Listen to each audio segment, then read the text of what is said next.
Have you ever felt a pull towards the unknown, a whisper in the wind that promises something more than what our eyes can see? For years, I chased legends, fragments of forgotten maps, and whispers passed down through generations. They all spoke of a place that shouldn't exist, a city woven from light and magic, hidden from the modern world. Most called it a fairy tale, a myth, but I believed, and that belief led me to the edge of the world, to a place where the veil between our reality and another is thin. My journey began with an ancient text, a weathered journal from a cartographer who vanished centuries ago. He wrote of a city of echoes, a place that appears only under the light of a twin moon eclipse, an event that happens once every 1,000 years. The coordinates he left were cryptic, a riddle of stars and landmarks that had long since eroded.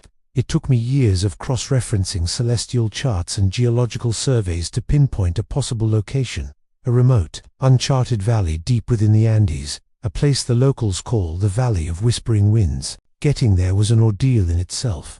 I navigated treacherous mountain passes, crossed raging rivers on rickety rope bridges, and pushed through jungles so dense the sunlight couldn't touch the ground. The air grew thinner, and a strange energy began to hum beneath my feet. The local guides I'd hired would go no further, their faces pale with a mixture of fear and reverence. They spoke of spirits that guarded the valley, of people who entered and were never seen again. From that point on, I was alone. For days, I hiked deeper into the valley. The landscape became increasingly surreal. The plants glowed with a soft, bioluminescent light. The rocks were veined with crystal that seemed to pulse with a faint, rhythmic energy. The wind itself seemed to carry melodies, fragments of songs in a language I didn't recognize but somehow understood.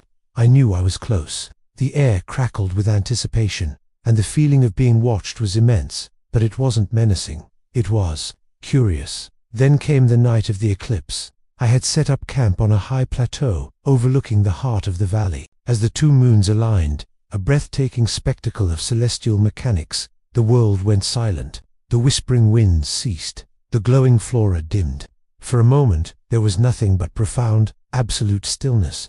My heart hammered against my ribs. Was this it? Had I come all this way for nothing?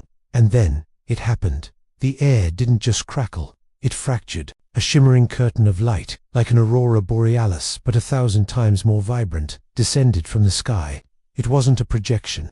It was a physical manifestation, a gateway opening. Through the veil of rippling colors, I saw it. Towers that defied gravity, spiraling into the sky like twisted strands of quartz and obsidian. Bridges made of solid moonlight connecting floating islands, each lush with gardens of impossible, luminous flowers. Waterfalls that flowed upwards, disappearing into clouds of sparkling dust. It was the Wonder City, the city of magic. Taking a deep breath, I stepped forward. Crossing the shimmering threshold felt like plunging into cool water. The air on the other side was sweet, filled with the scent of night-blooming jasmine and something else, something ancient and powerful. The city was silent, but not empty. There was a sense of presence, a collective consciousness that acknowledged my arrival. The architecture was breathtaking, a seamless blend of nature and arcane design. Buildings grew out of the living rock like magnificent trees, their walls inlaid with glowing runes that shifted and reformed. Crystalline rivers flowed through the city's streets, their waters emitting a soft, melodic hum. As I walked, entranced, through the deserted avenues, I realized the city itself was alive. The runes on the walls weren't just decoration. They were the city's language, its thoughts. The light wasn't from any discernible source. It emanated from the very stone and air. This place wasn't built, it was grown. It was a living, breathing entity of pure magic. I saw libraries with no books, where knowledge was absorbed directly from the light that filled the rooms. I saw workshops with no tools, where objects were conjured from thought and will alone.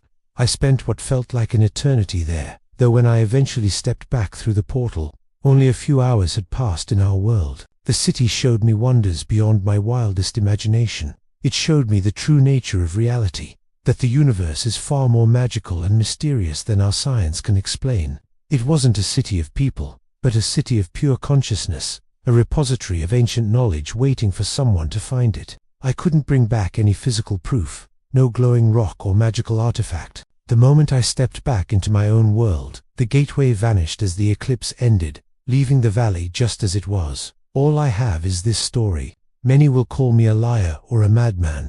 They'll say the altitude and isolation played tricks on my mind, but I know what I saw. I have been to the Wonder City, the city of magic. It's real, and its existence changes everything. It proves that the world is filled with secrets, waiting to be discovered by those who are brave enough to listen to the whispers on the wind and follow them into the unknown. The magic isn't just in some hidden city.